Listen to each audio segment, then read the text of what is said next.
Hi everyone, so this is the reading from my book Pieces, 52 short stories about being human.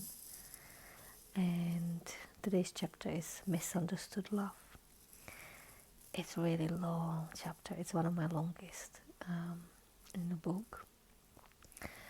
And I will obviously read just a little bit and we'll have a little chat, but actually the chapter is quite comprehensive. So my recommendation is just read it, whether you have the actual book or the digital form. You'll have all the information in the actual chapter.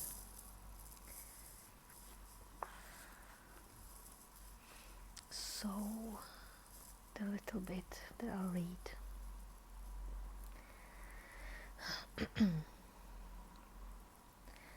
Love can only be felt in the now. You can feel pleasantly nostalgic about the past or excited about the future, but the love you are feeling is happening right now. However, through our social conditioning and upbringing, we have created a concept of love. Love now seems to have boxes to be ticked to qualify as itself. How many times have you heard, if you loved me, you wouldn't do this, you wouldn't do that, and so on. People seem to think that love has to be proven, deserved, passionate, strong, everlasting. I think love just should be expressed. There seems to be a connotation that if you love someone, you should not love anyone else, that your partner belongs to you and you belong to them. You own each other. There is an expectation that if you love someone, you must also like them, fancy them, and want to spend every second with them for the rest of your life.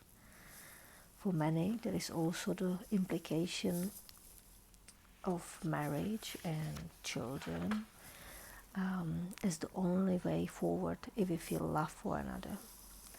Suddenly the simple feeling of love and connection becomes this huge fixed box that we are meant to fit in.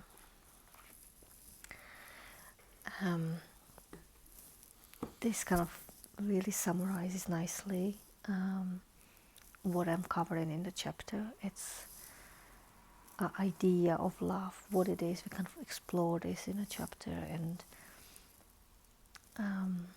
how a misunderstanding of it, meaning that we all have different understanding of what love actually is.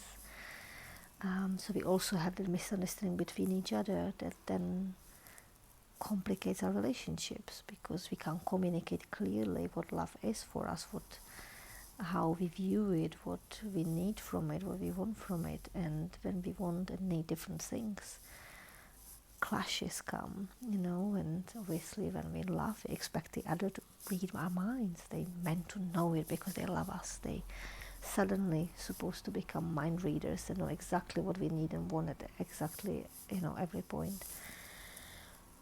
However, what actually happens is, because we open ourselves up and become vulnerable to allow that feeling of connection, love, we also allow access to our past pains and traumas that then come to the surface, being triggered by our partner's actions or inactions, and create chaos and pain and hurt and heartbreak.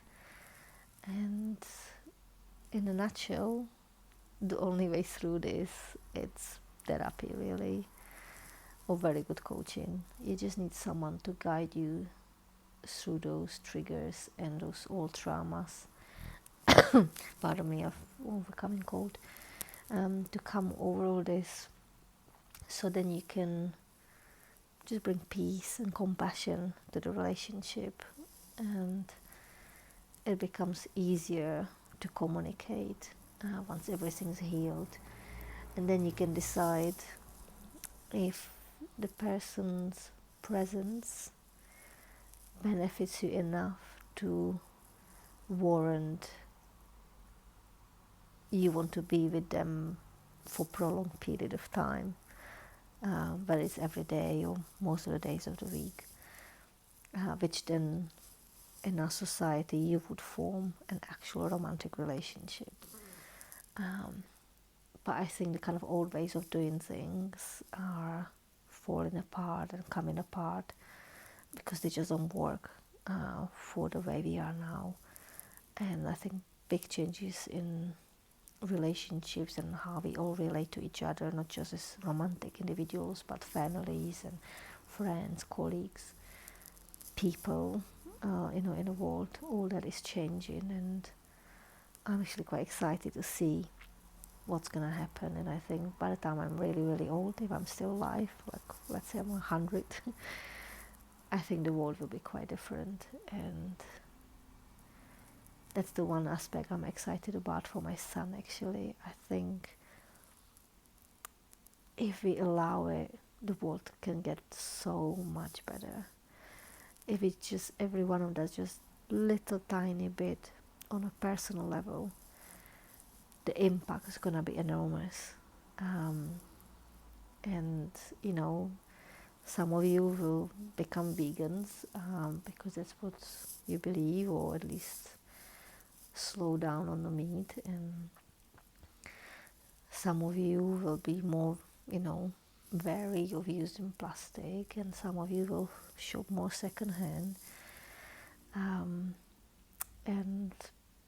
some of you will use less electronics and work on connecting with people.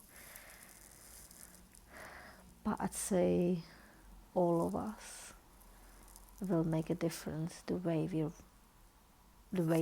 the world is run, by the way we relate to people. If there's more peace in our relationship, there are relationships like everyday relationships with friends and family and partners, there will be more peace in our relationship to our children. Therefore, they will grow up more peaceful people, having more peaceful relationships. And if people are at peace with themselves, they are incapable of hate, they're incapable of revenge, they're incapable of war, of hurting anyone intentionally.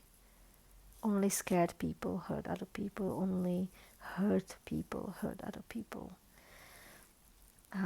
Because anger is more comfortable than fear is. Anger is more comfortable than pain is.